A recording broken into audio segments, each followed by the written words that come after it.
دوستو میری وہ بات بیچ میں رہ گئی تھی، وہ پتہ نہیں کیوں کٹ گیا، تو بہرحال میں جو ہوگی بات اسی کو آگے کنٹینیو کروں گا. یہ چھوٹا بھی لاگ ہوگا مگر اس کو میں اپلوڈ کروں گا. تو پرائیویٹ سیکٹر کے پاور ہاؤسز نے ہماری اکانومی کو کریش کر دیا ہے.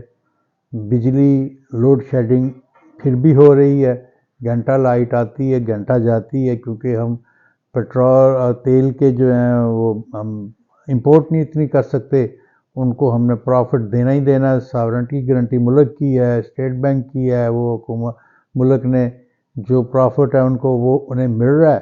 ملک جائے بھاڑ میں، سڑکیں بن رہی ہیں، پل بن رہے ہیں، قرضہ اٹھایا جا رہا ہے، قرضے کی سود دیا نہیں جا رہا، سود کے لیے پھر قرضہ لیا جاتا ہے. اور اگر ہمیں آئی ایم ایف سے ایک آدھ قسط سے رک جائے تو ہماری چیخیں نکل جاتی ہیں. تو یہ اکانومی ہم نے کیسے ڈیزائن کی ہے؟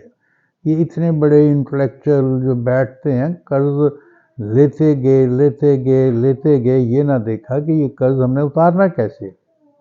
اب ہمارے جی ڈی پی کے کہہ لیں کہ 90% کے قریب اگر ہماری ٹوٹل انکم 1000 ہے تو تقریباً 900 روپیہ ہم نے سود پہ ہمارا چلا جاتا ہے. تو ملک کو چلانے کے لیے 100 سے ملک چلتا ہے، 10% سے ملک چلتے ہیں، ملک کو چلانے کے لیے قرضہ لینا پڑ رہا ہے. تو یہ کس ڈیزائن کی ہمارے یہ اکانومسٹ ہیں، یہ کس ڈیزائن کے ہمارے لوگوں نے، جس میں ڈیموکریسی بھی رہی ہے اور فوج کی بھی حکومت رہی ہے. فوج میں تو بہت بڑے بڑے برین بیٹھتے ہیں، ان کے ایک تھنک ٹینک ہے، وہاں تو سارے انٹلیکچوئل ہیں، پڑھے لکھے بھی ہیں، اکانومسٹ بھی ہیں.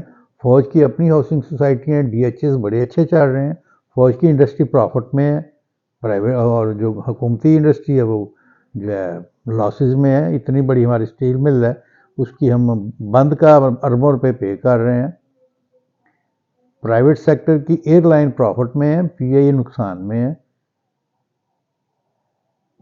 تو یہ کیسا ڈیزائن ہے ہمارے اکانومسٹ کا؟ یہ کیوں اس ملک کے ساتھ اتنا بڑا کھلواڑ کیا جا رہا ہے؟ یہ ملک 25 کروڑ کی لوگوں کا ملک ہے. خدا کا خوف کیا جائے اس کے ساتھ.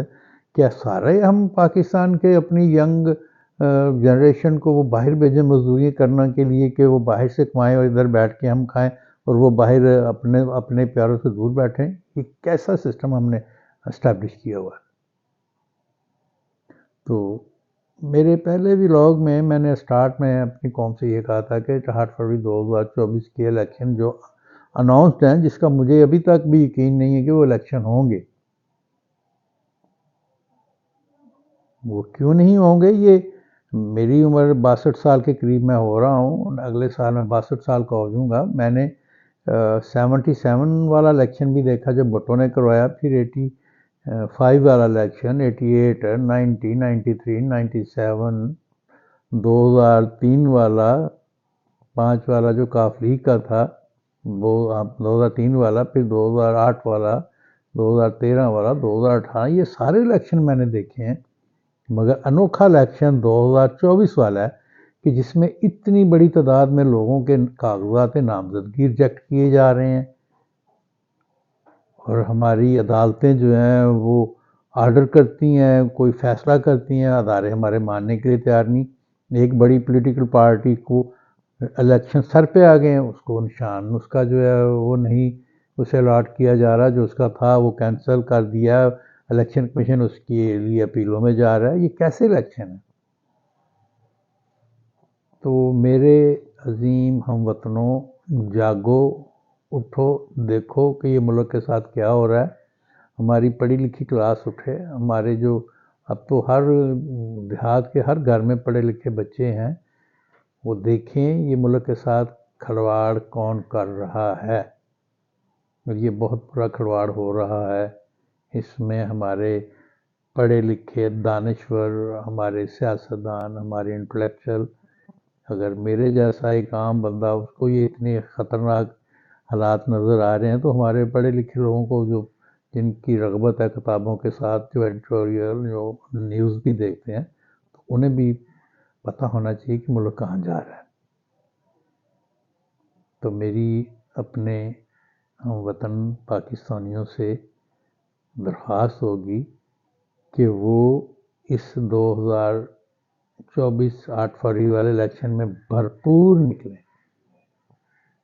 اور پرکھیں دیکھیں کہ کون ملک کے لیے بہتر ہے، کون ہمارے لوگوں کے لیے بہتر ہے۔ جو یہ کہتے ہیں کہ اگر کوئی کھاتا ہے تو لگاتا بھی نہیں، اس سے بڑی لعنت ہو ہی نہیں سکتی کہ اگر ان کے پیٹ نہیں بڑھ رہے تو یہ اس قوم کو اٹھنا چاہیے کہ جو اس طرح کی باتیں کریں ان کا ناطقہ بند کیا جائے۔ تو اللہ کرے کہ ملک کے استحکام کا ایک ہی حل ہے کہ آزاد فیئر اینڈ فری الیکشن ہوں، جس کو عوام چاہے اسے اقتدار سونپ دیا جائے، ورنہ حالات بد سے بدتر ہو رہے ہیں اور ہوتے جائیں گے۔ تو یہ میری درخواست ہے اپنی قوم سے۔ اسی کے ساتھ میں اجازت چاہوں گا۔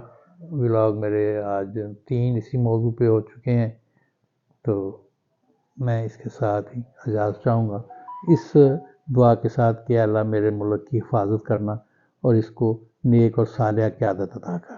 خدا حافظ۔